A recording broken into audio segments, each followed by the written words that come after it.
Mas pinaigting ng Social Security System o SSS ang region-wide on-site registration sa 6 na probinsya sa Kabikulan. Mula June 14 hanggang July 15, namabot na sa 3,297 new members sa sinagawang pagparehistro sa iba't ibang lugar sa Albay.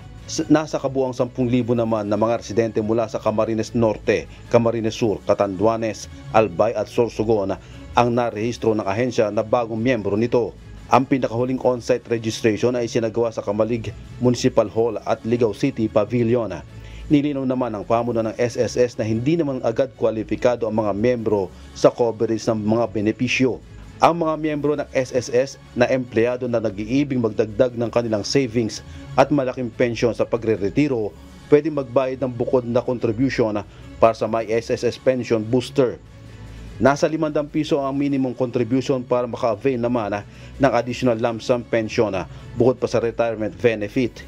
Nagsagawa naman ng Stakeholders Forum ang SSS sa Legazpi City, Albay. Dito pinaliwanag ni SSS President and Chief Executive Officer Rolando Ledesma Macasaet patungkol sa pension booster. Yung booster kasi, nagko-contribute kayo regular, di ba? Ito yung requirement by law. Ang pension booster ay voluntary. Halimbawa, may sobra kayong pera at gusto nyo lumaki yung pension nyo, pwede kayo mag-deposito, mag-membro ng pension booster para lumaki yung monthly pension nyo. Kasi parati nagre-reklamo sa akin na mas malaki daw ang GSIS.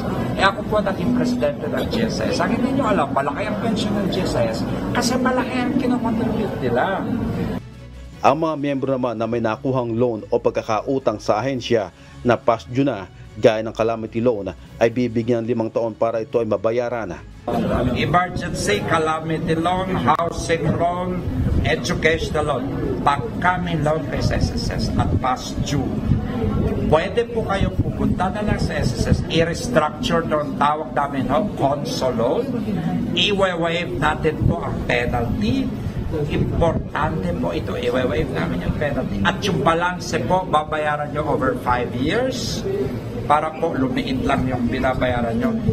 Tinatayang 20 bilyong piso ang halagang inilalaan ng ahensya sa taon ng benepisyo sa mga miyembro ng SSS. Jerry Galicia, humahataw sa balita ngayon.